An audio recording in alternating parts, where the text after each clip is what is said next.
یہ کیسے ممکن ہے کہ ایک نوجوان خاتون ہو اور ایک نوجوان مرد ہو اور اتنا دیر وہ ساتھ رہیں، اور اس نے اس طرح کی باتیں کرنا شروع کر دی۔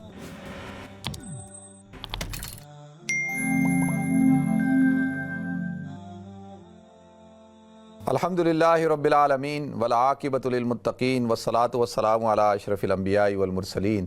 وعلی آلہ وصحبہ اجمعین، اما بعد فاعوذ باللہ السمیع العلیم من الشیطان الرجیم، بسم اللہ الرحمن الرحیم۔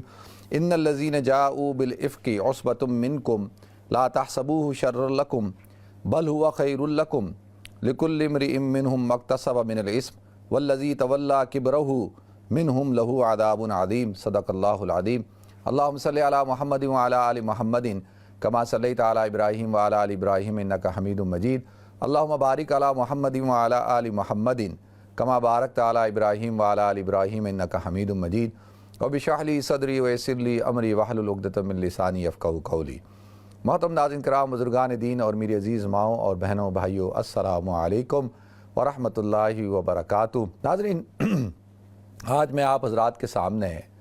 مختصراً واقعہ افک کو بیان کروں گا، اور اس سے پھر جو ہمیں سبق ملتا ہے ہمارے اس معاشرے میں جو آج کل برائی ہے، اس برائی سے ہم کیسے بچ سکتے ہیں، اس حوالے سے انشاءاللہ گفتگو ہوگی۔ واقعہ افک کہتے ہیں ناظرین بہت بڑے جھوٹ کو، بہت بڑے بہتان کو عربی زبان کے اندر۔ اس کا پس منظر کیا ہے؟ حضرت عائشہ صدیقہ رضی اللہ تعالی عنہ اس حدیث کی راوی ہیں، اور اس حدیث کو بیان کیا ہے واقعہ افک کے حوالے سے تفصیل کے ساتھ امام بخاری رحمۃ اللہ علیہ نے بھی اور امام مسلم رحمۃ اللہ علیہ نے بھی۔ تو یہ دونوں حضرات نے اس واقعے کو نقل کیا، حدیث کو نقل کیا ہے، اور تفصیل کے ساتھ میں صرف تھوڑا سا مفہوم بیان کروں گا کیونکہ موضوع کو مکمل کرنا ہے۔ کہ عائشہ صدیقہ رضی اللہ تعالیٰ عنہ روایت کرتی ہیں کہ حضور اکرم صلی اللہ علیہ وسلم کے ساتھ وہ سفر پہ گئی۔ ہوتا یہ تھا کہ جب حضور اکرم صلی اللہ علیہ وسلم جب جہاد کے سفر پہ جاتے تھے تو ازواج مطہرات میں سے قرآن دازی ہوتی تھی، اور جس کے نام کا قرآن نکلتا تھا وہ آپ کے ساتھ سفر میں جاتا تھا۔ تو لہذا یہ سفر کوئی وہ پلیجر کا سفر نہیں ہوتا تھا، کوئی سیر و سیاحت کا نہیں، بلکہ جہاد کا سفر ہوتا تھا۔ اب جہاد کا سفر یہ ہے کہ اس میں تو انسان لڑنے کے لیے جا رہا ہے، اور اس میں کچھ بھی ہو سکتا ہے۔ تو یعنی کوئی ہوتا ہے نا کہ کوئی بڑا کوئی سیر و سیاحت کا سفر ہے یا شکار کا سفر ہے یا تجارت کا سفر ہے، وہ ڈیفرنٹ ہوتا ہے، لیکن جہاد کا سفر تو سفر ہوتا ہے نا، وہ تو پھر اپنی جان کو آپ ہتھیلی میں رکھ کے نکلتے ہیں۔ تو لہذا عائشہ صدیقہ رضی اللہ تعالیٰ عنہ کا نام آیا، تو غزوہ جو یہ سفر تھا، یہ غزوہ بنی مستلق جو ایک سفر تھا اس کے لیے ہوا تھا، غزوہ تھا۔ اس کے لیے اس میں نہیں جاؤں گا کیونکہ وہ پھر سارا معاملہ ادھر ہی چلا جائے گا، گفتگو کا کہ جو موضوع ہے اس پہ رہنا ہے مجھے۔ تو یہ سن تقریباً 6 ہجری کا اینڈ اور 7 ہجری کا واقعہ ہے کہ حضور اکرم صلی اللہ علیہ وسلم کے ساتھ آپ فرماتی ہیں کہ میں سفر پہ گئی۔ تو جب واپسی ہوئی تو واپسی کے اندر آپ نے پڑاؤ ڈالا ہوا تھا قافلے نے، اور طریقہ کار یہ ہوتا تھا کہ بھئی اعلان ہوتا تھا کہ بھئی اب سفر کا وقت ہو گیا، کوچ کا وقت ہو گیا، چلو جی تیاری کر لو۔ تو کہتے ہیں ایک رات جو ہے تہجد کے وقت میں وہ اعلان ہوا کہ بھئی اب کوچ کا وقت ہو گیا ہے، تیاری کر لیں سارے۔ تو آپ کہتی ہیں کہ میں قضاء حاجت کے لیے چلی گئی، اور قضاء حاجت کے لیے جب گئیں آپ، تو جب واپس آئی ہیں، اس زمانے میں ابھی بھی گاؤں دیہاتوں کے اندر خواتین جو ہے نا وہ جنگلوں میں جاتی ہیں، یعنی ویرانوں میں جاتی ہیں یا کھیتوں میں جاتی ہیں رات کی تنہائی میں، اور وہ تو ویسے ہی سفر تھا۔ تو اس سفر میں اسی طرح عائشہ فرماتی ہیں کہ میں جب واپس آئی تو واپس آ کے وہ اپنے جو ڈولی ہوتی ہے نا، اس زمانے میں عورتیں مرد جو سفر کرتے تھے وہ تو گھوڑوں پہ اونٹ پہ بیٹھتے تھے، نظر آتے تھے، لیکن جو خواتین ہوتی تھیں ان کے لیے جو کجاوا ہوتا تھا اس کے اوپر جو ہے ڈولی بنائی جاتی تھی۔ تو اس کے اندر وہ جیسے جا کے بیٹھی ہیں تو ایک دم ان کی نگاہ جب پڑی ہے اپنے گلے میں، تو وہ ہار ان کے گلے میں نہیں تھا، اور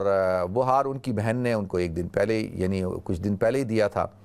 تو وہ ایک دم پریشان ہو گئی کہ وہ ہار کہاں رہ گیا۔ اب وہ گئیں واپس، جہاں پر جو ہے وہ قضا حاجت کے لیے. تو جب وہ گئی ہیں تو ناظرین صبح تہجد کا وقت تھا, اندھیرے کا وقت تھا. تو اور ہم عائشہ فرماتی ہیں کہ بھئی میں ایک دبلی پتلی سی لڑکی تھی, یعنی ان کا وزن کوئی بڑا ہوا نہیں تھا, اس زمانے میں کوئی ایسی خوراک بھی نہیں ہوتی تھی,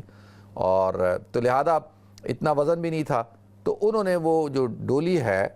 وہ سمجھے ہم عائشہ بیٹھی ہوئی ہیں, کیونکہ جب وہ داخل ہوئی تھی تو کسی نے دیکھا ہوگا کہ بھئی اندر جا رہی ہیں, بیٹھی ہیں, اترتے ہوئے نہیں دیکھا ہوگا,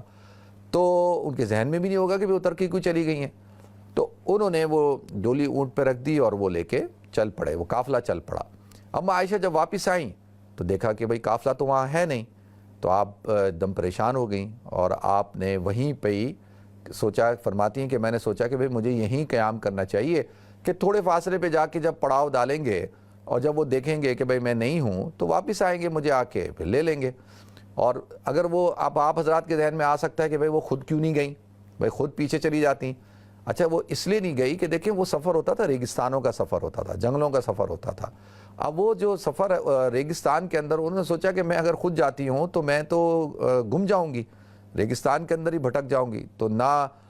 وہ مجھے ڈھونڈ پائیں گے نہ میں ان کو ڈھونڈ پاؤں گی. تو لہذا بہتر یہ ہے کہ میں وہیں رکوں, تاکہ, اور اصول بھی ہوتا ہے نا کہ واپس وہیں پہ لوگ آتے ہیں جہاں سے سفر شروع ہوا ہوتا ہے, کہ وہیں جاؤ جہاں پہ پڑاؤ ڈالا تھا. تو وہ فرماتی ہیں کہ میں پریشانی کے عالم میں بیٹھی ہوئی تھی اور ایک دم میری آنکھ لگی اور میں سو گئی. تو اچھا, اس زمانے میں ایک ترتیب یہ بھی ہوتی تھی کہ ایک صحابی یا کوئی شخص جو قافلہ چلتا تھا, یہ تو میں صحابی کا تذکرہ کر رہا ہوں, مطلقاً جو قافلے جب سفر کرتے تھے تو جب قافلہ کوچ کرتا تھا تو کوئی ایک دو صحابی پیچھے رہتے تھے یا افراد رہتے تھے, جن کا کام ہوتا تھا کوئی گری پیڑی چیز ہے, کوئی چیز لوگ بھول گئے ہیں, کچھ گر گیا ہے, تو وہ اٹھا کے لے آئے. تو وہ فرماتی ہیں کہ میں لیٹی ہوئی تھی, سو رہی تھی, تو حضرت صفوان بن معطل رضی اللہ تعالیٰ عنہ وہ آئے, اور انہوں نے جیسے ہی ام عائشہ کو دیکھا تو انہوں نے آیت, جو پردے کی آیتیں نازل ہوئیں اس سے پہلے ام عائشہ کو دیکھا ہوا تھا, تو فوراً زور سے انا للہ و انا الیہ راجعون پڑھا. تو لہذا ناظرین جب انا للہ و انا الیہ راجعون پڑھا, ان کی زور سے آواز سے میں اٹھ گئی, اور ایک دم جو ہے وہ انہوں نے, یہ حضرت صفوان بن معطل رضی اللہ تعالیٰ عنہ, یہ بڑے نیک اور شریف النفس صحابی ہیں, اور یہ بھی جو ہے جوان تھے, خوبصورت تھے, اور بڑے ہی پاک باز تھے, اور ان کی بھی جو ہے وہ شادی نہیں ہوئی, یعنی یہ صحابی ہیں جو بغیر شادی کے ہی شہید ہو گئے تھے. تو لہذا اب انہوں نے, ام عائشہ فرماتی ہیں کہ اونٹ کو بٹھا دیا, اور میں اس اونٹ کے اوپر بیٹھ گئی, اور وہ اونٹ کی نکیل پکڑ کے چلنا شروع ہو گئے. تو لہذا کوئی بات نہیں کی پورے راستے میں, یعنی یہ کوئی تقریباً آپ سمجھ لیں کوئی 5-6 گھنٹے کا سفر ہوگا کہ جو انہوں نے کیا ہے, کیونکہ تہجد کے وہ واقعہ ہوا اور ظہر سے پہلے یہ اپنے قافلے میں پہنچ گئی ہیں, تو تقریباً کتنے گھنٹے کا ہوگا, 6-7 گھنٹے کا سفر ہوگا. تو لہذا وہ کہتی اس پورے سفر کے اندر وہ اونٹ کی نکیل پکڑ کے چلتے رہے, اور ہم جو ہے اپنے قافلے میں جا کر مل گئے, اور کوئی بات چیت نہیں ہوئی, کوئی کچھ نہیں ہوا. اور یہ منظر سارا جو ہے عبداللہ بن ابی بن سلول نے دیکھ لیا, اور اس کو موقع مل گیا ناظرین, اور اس نے کیا کیا کہ پروپیگنڈا کرنا شروع کر دیا, اور ام عائشہ صدیقہ رضی اللہ تعالی عنہا پر تہمت لگا دی,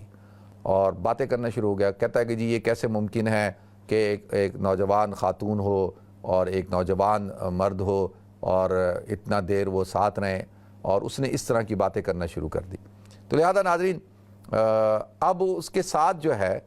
3 اور, ایک وہ تھا سرغنہ عبداللہ بن ابی بن سلول جو منافقین, رئیس المنافقین ہے, منافقین کا سردار, اور 3 مسلمان جس میں 2 مرد تھے اور 1 خاتون تھی. مردوں میں ایک تھے حضرت حسان بن ثابت رضی اللہ تعالیٰ عنہ, اور دوسرے تھے حضرت مصطح رضی اللہ تعالیٰ عنہ. یہ حضرت مصطح جو ہیں حضرت ابوبکر صدیق رضی اللہ تعالیٰ عنہ کے بھانجے ہیں, یعنی کوئی یا تو خالہ زاد بھائی ہیں یا بھانجے ہیں, ایسی کوئی رشتہ ہے حضرت ابوبکر صدیق رضی اللہ تعالیٰ عنہ سے. حضرت ابوبکر صدیق کے یہ رشتہ دار ہیں. اور تیسری جو ہیں حضرت حمنہ بنت جہش رضی اللہ تعالیٰ عنہ, جو کہ حضرت زینب بنت جہش جو امہات المومنین میں سے ہیں ان کی بہن تھی. اب یہ 3 افراد بھی اس تہمت کے اندر شامل ہو گئے, اور انہوں نے بھی یہ ایسا کہنا شروع کر دیا. تو 3 یہ ہو گئے, اور ایک عبداللہ بن ابی بن سلول رئیس المنافقین ہو گیا. تو لہذا ناظرین اب اما عائشہ فرماتی ہیں، بہت لمبی طویل حدیث ہے، میں مختصراً عرض کر رہا ہوں. وہ کہتی ہیں کہ اچھا ان کو نہیں پتا کہ کیا باتیں ہو رہی ہیں. اور اما عائشہ بیمار تھیں، ان کو بخار ہو گیا ہوا تھا، بیمار تھیں، اور وہ یہ کہتی ہیں کہ بھئی پورا مہینہ جو ہے میں بیمار رہی. حضور صلی اللہ علیہ وسلم آتے اور پوچھتے عائشہ کیسی ہو، میں کہتی الحمدللہ ٹھیک ہوں. ان کو نہیں پتا کہ بھئی حضور تھوڑے سے ذرا اوائڈ کر رہے ہیں. تو وہ سمجھی کہ بھئی کوئی وجہ ہوگی، بس ایسی ہے. تو اما عائشہ صدیقہ رضی اللہ تعالیٰ کو پتہ ہی نہیں ہے کہ کیا معاملہ چل رہا ہے، کہ بھائی باہر کیا افواہ چل رہی ہے.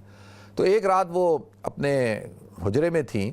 تو حضرت مستح کی جو والدہ ہیں وہ آئیں اما عائشہ کے پاس، اور آ کے کہا کہ بھئی میں قضاء حاجت کے لیے باہر جا رہی ہوں، تو آپ بھی میرے ساتھ چلیں. تو عام طور پہ خواتین، جو ہماری بہنیں مائیں دیکھ رہی نا، بزرگ خواتین دیکھ رہی ہوں گی، وہ اس بات کو اچھی طرح سے سمجھتی ہیں. گاؤں دیہاتوں میں ایسا ہوتا تھا کہ رات کے وقت میں خواتین مل کے قضاء حاجت کے لیے باہر جاتی تھیں. تو وہ حضرت مستح کی والدہ جو ہے وہ اما عائشہ کے ساتھ باہر گئیں. تو اندھیرے کی وجہ سے ان کی جو چادر تھی وہ پاؤں میں پھنسی اور ان کو ٹھوکر لگی اور وہ گر گئیں. جب وہ گریں تو انہوں نے کہا کہ مستح کا ستیہ ناس ہو، اور اپنے بیٹے کو برا بھلا کہا.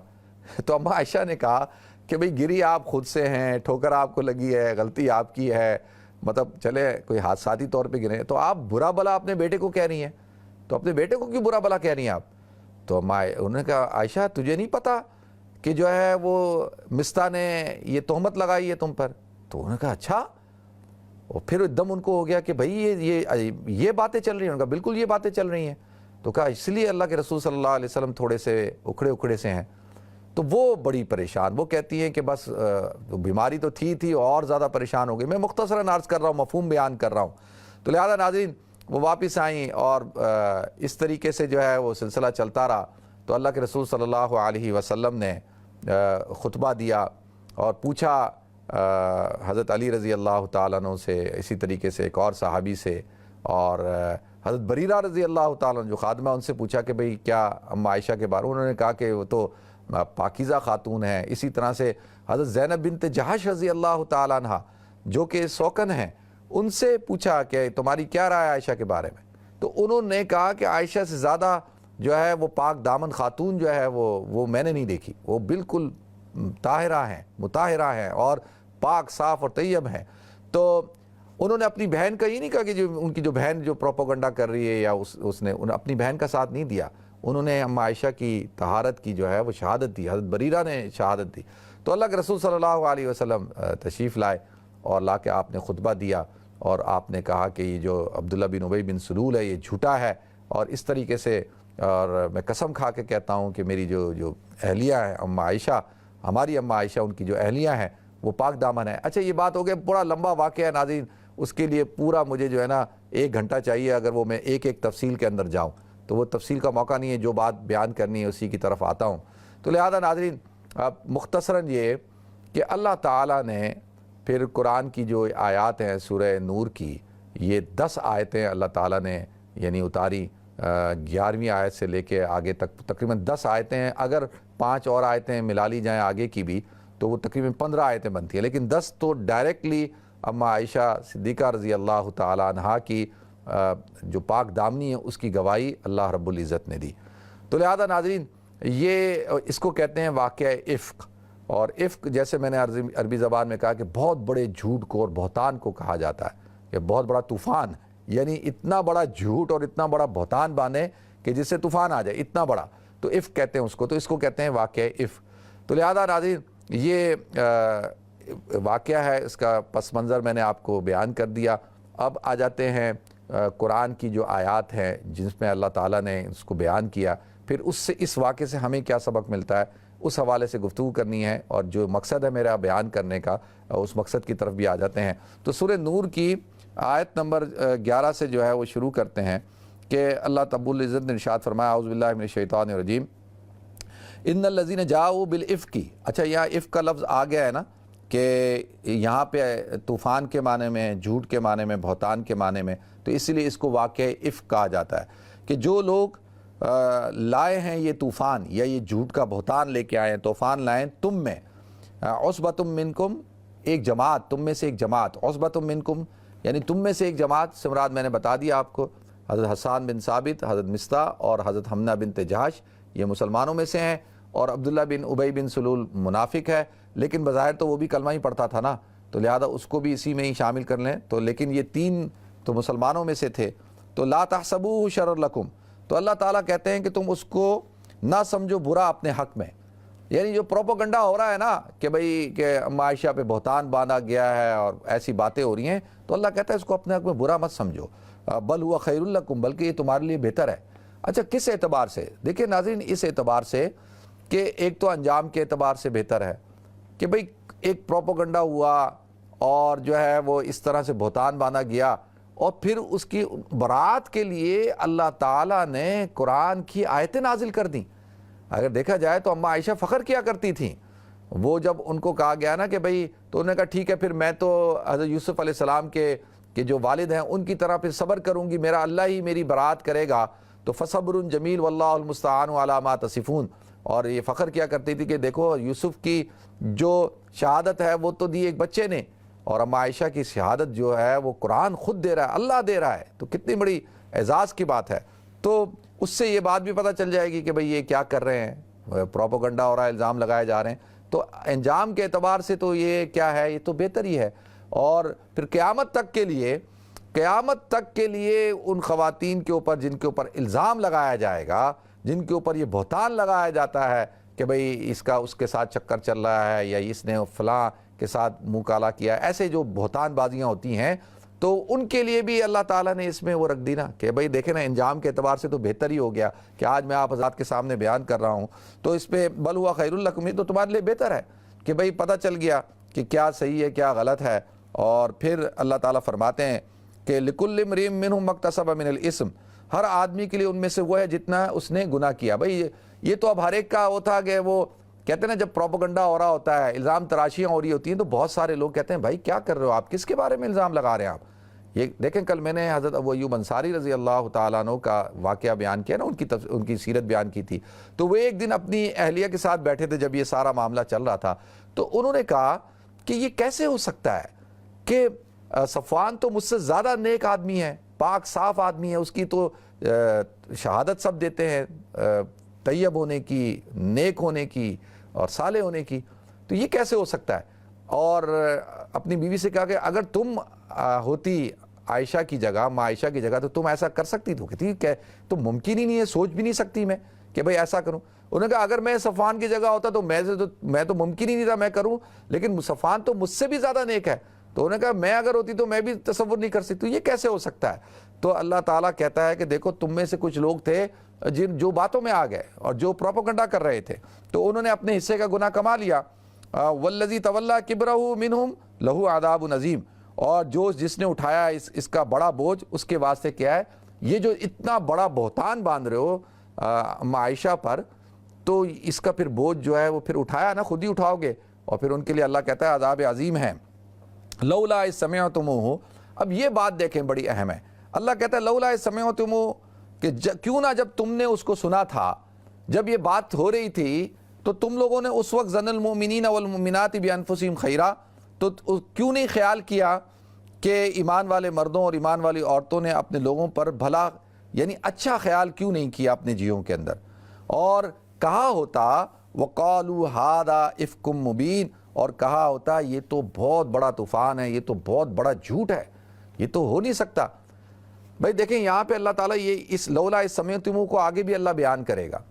کہ بھئی جب کہیں کسی معاملے میں گفتگو ہو رہی ہو، کسی کے بھی حوالے سے گفتگو ہو رہی ہو، تو آدمی کو سوچنا چاہیے نا، سنتے ساتھ ہی کہنا چاہیے کہ بھئی یہ کیسی باتیں کر رہے ہیں آپ لوگ، اور یہ کیوں آپ لوگ ایسی باتیں کر رہے ہیں۔ تو کیوں نہیں انہوں نے کہا کہ بھئی یہ ایسا نہیں ہو سکتا، وہ تو بہت نیک اور صالح ہے، اور ایسے کیا کہ آپ اس کو بدنام کر رہے ہیں۔ تو اللہ کہتا ہے ایسے کیوں نہیں کہا، اس وقت کہنا چاہیے تھا، جب سن رہے تھے تو کہتے ہیں یہ بات ٹھیک نہیں ہے اور ایسا نہیں ہونا چاہیے۔ تو اللہ نے ذرا سختی کے ساتھ کہا بھئی جب تم لوگوں نے سنا تو سنتے ساتھ ہی کہنا چاہیے تھا وقالوا ھذا افک مبین، یہ تو بہت بڑا کھلا ہوا جھوٹ ہے، طوفان ہے اور بہتان ہے۔ تو پھر اللہ تعالیٰ اگر ارشاد فرماتے ہیں لولا جاؤ علی باربعۃ شہداء، پھر کیوں نہیں کہا ان سے کہ بھئی 4 گواہ لاؤ، اگر ایسے الزام لگا رہے ہو تو اس کے لیے 4 گواہ لے کے آؤ، بغیر گواہ کے جو ہے لوگوں کی عزت آبرو پہ حملہ کرتے ہو۔ فَإِذْ لَمْ يَأْتُوا بِالشُّهَدَاءِ، اور جب یہ گواہ نہ لائیں فَأُولَٰئِكَ عِندَ اللہِ هُمُ الْكَاذِبُونَ، پھر اللہ کے نزدیک یہ لوگ جھوٹے ہیں۔ جب گواہ پیش نہیں کر رہے تو اللہ کہتا ہے میرے نزدیک یہ جھوٹے ہیں۔ وَلَوْلَا فَضْلُ اللَّهِ عَلَيْكُمْ وَرَحْمَتُهُ فِي الدُّنْيَا وَالْآخِرَةِ، تو اللہ کہتا ہے اگر نہ ہوتا اللہ کا فضل تم پر اور اس کی رحمت دنیا میں اور آخرت میں، تو تم لَمَسَّكُمْ فِي مَا أَفَضْتُمْ فِيهِ عَذَابٌ عَظِيمٌ، تو تم پر یہ جو تم نے چرچا کیا نا، پروپوگنڈا کیا، یہ چرچا کرنے کی وجہ سے تم پر کوئی بہت بڑی عذاب عظیم، کوئی بہت بڑا عذاب مصیبت نازل ہوتی، عذاب نازل ہوتا۔ اِسْتَلَقَّوْنَهُ بِأَلْسِنَتِكُمْ، اور کہنے لگے کہ تم اس کو اپنی زبانوں پر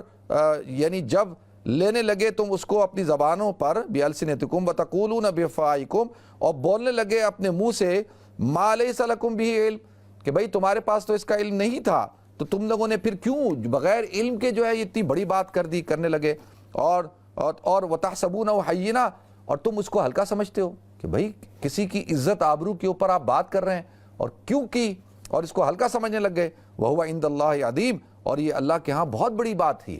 یعنی آپ اس کو ہلکا سمجھ رہے ہیں، اللہ کے ہاں تو یہ بہت بڑی بات ہے۔ پھر اللہ نے ارشاد فرمایا دوبارہ وَلَوْلَا إِذْ سَمِعْتُمُوهُ قُلْتُم مَّا يَكُونُ لَنَا، کہ بھائی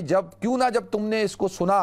کہ بھئی یہ جب کہا گیا تو قُلْتُم مَّا يَكُونُ لَنَا نَتَكَلَّمَ بِهَذَا، کیا کہا ہوتا کہ ہم کو نہیں لائق کہ منہ پر ایسی بات کریں، یعنی ہم پر یہ بات مناسب نہیں ہے کہ ہم اس قسم کی بات کریں۔ اور پھر کیا اللہ تعالیٰ ارشاد فرماتے ہیں سبحانک ھذا بہتان عظیم، اللہ تو پاک ہے، یہ کہنا چاہیے تھا سبحانک، اللہ تیری ذات پاک ہے، ھذا بہتان عظیم، یہ تو بہت بڑا بہتان ہے اور عظیم بہتان ہے۔ یعدکم اللہ، اللہ تعالیٰ تم کو سمجھاتا ہے، نصیحت کرتا ہے، ان تعودوا لمثلہ ابدا، کہ پھر نہ کرو ایسا کام کبھی دوبارہ، یہ کام مت کرنا۔ دیکھیں قیامت تک کی عورتوں کو، مردوں کو یہ کہا جا رہا ہے، یہ اس زمانے کے لیے نہیں، سب کے لیے کہا جا رہا ہے کہ آج جو میں بھی آپ کے سامنے اس موضوع کو لایا ہوں وہ اسی لیے لے کے آیا ہوں کہ اللہ کہتا ہے پھر دوبارہ یہ کام مت کرنا۔ یعظکم اللہ، اللہ تمہیں نصیحت کرتا ہے کہ اس طرح کی حرکت مت کرنا۔ تو لمثلہ ابدا ان کنتم مؤمنین، اگر تم مومن ہو، اگر تم کیا ہو، ایمان والے ہو۔ وَيُبَيِّنُ اللَّهُ لَكُمْ آیَاتِهِ وَاللَّهُ عَلِیمٌ حکیم، اور اللہ تعالیٰ اپنی آیتوں کو کھول کھول کر بیان کرتا ہے، اللہ علیم ہے، حکیم ہے۔